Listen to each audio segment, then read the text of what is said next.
Hey you guys, so if you're into horror movies, chances are that you've heard of the Texas Chainsaw Massacre. So I was going to make a video about it, but during some of my research for the movie, I read that it is loosely based on the story of Ed Gein.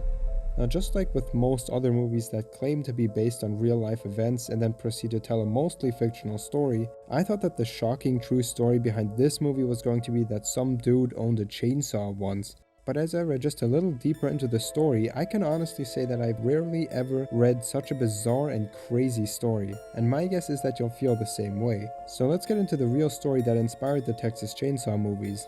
The story takes place in Plainfield, Wisconsin. It's a fairly small town. At the time it had less than 1,000 people living there. One day in 1956, people find the local hardware store has bloodstains all over the floor and the owner is missing. The same day Ed Gein is arrested and the story that inspired multiple iconic horror movies is born. But what happened? For that we have to go back to 1906. This is the year that Ed was born, and his parents weren't great to say the least. His father couldn't hold down a job and therefore decided to take the little money he had left and buy a farm in Plainfield, where he would live with his family. This farm would be disconnected from the rest of the town and left the Gein family virtually isolated. While Ed and his brother were growing up, their mother made sure that they got as little outside influence as possible. She made sure that nobody got too close to her boys.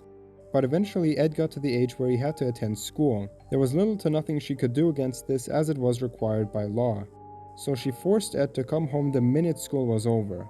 The mother is obviously showing some pretty domineering traits, and she believed that humanity and the world was evil, and she would constantly tell her sons this and even punish them if they tried to make friends.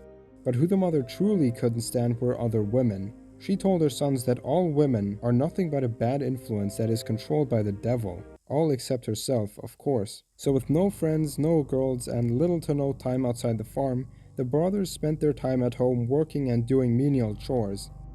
With all of this, you would expect Ed to slowly develop a strong hate towards his mother, but actually the opposite was true. Ed thought his mother was his best friend. Later on, to no one's surprise, Ed developed fairly strange habits. His classmates recall him randomly laughing in class when there was nothing to laugh at. And he would also stare at people in a way that most people described as creepy. Despite his abusive and unhealthy childhood, Ed seemingly became a fairly normal adult. He and his brother were both looked at as genuinely nice and helpful people in the community.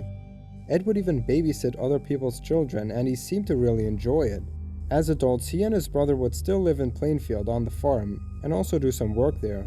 So it seems like Ed's childhood was certainly the low point of his life, but that trend would soon start to reverse. In 1940, his father died, the cause of which was closely related to his alcoholism.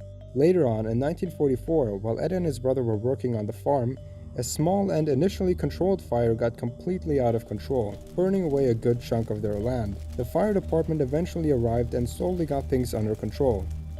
Just after the fires were extinguished and everything seemed to be back on track, his brother was nowhere to be found. He told the authorities about this and a search party formed quickly to help find his brother. He was soon discovered lying on the floor dead, with his face down in the dirt. So now it's just Ed and his mother.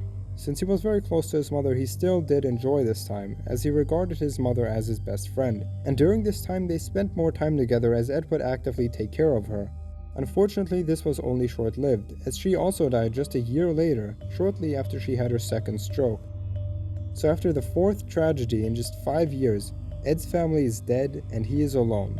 No family, no career.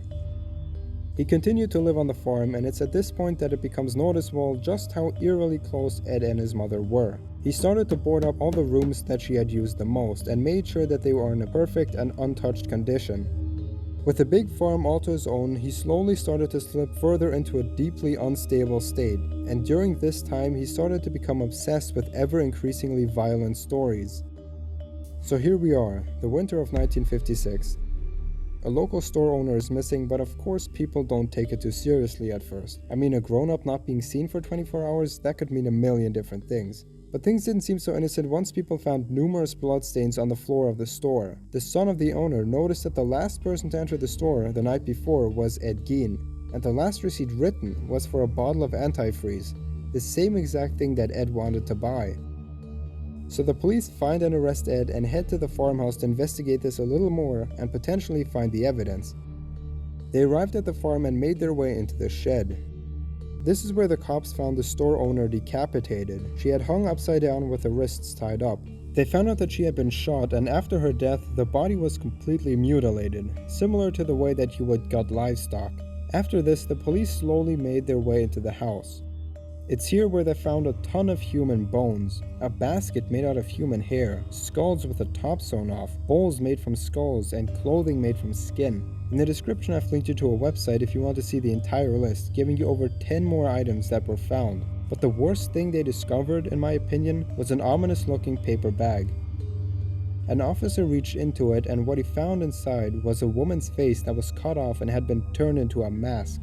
The woman was later identified as a person who had been missing, who Ed had also killed. So what happened was that the vast majority of these items were taken off of people's dead bodies while they were lying 6 feet under in a nearby graveyard. So Ed was digging up dead people and would use their bones, hair, and skin. When the police asked why on earth he would create something that looked like a full bodysuit made out of human skin that was stolen from female corpses, he said that he wanted to become like his mother and crawl inside her skin. Needless to say, he was put on trial for his crimes, after which he was put into a mental hospital for the criminally insane. He later died of lung cancer in a different mental hospital in 1984. So if you paid close attention and you love horror films as much as I do, you probably noticed that this seems eerily similar to a number of plots of various horror films. And that is no coincidence. Ed Gein did not just inspire the filmmakers of the Texas Chainsaw Massacre, but also Alfred Hitchcock's Psycho and American Horror Story Asylum, as well as more than half a dozen films that were loosely based on his crimes.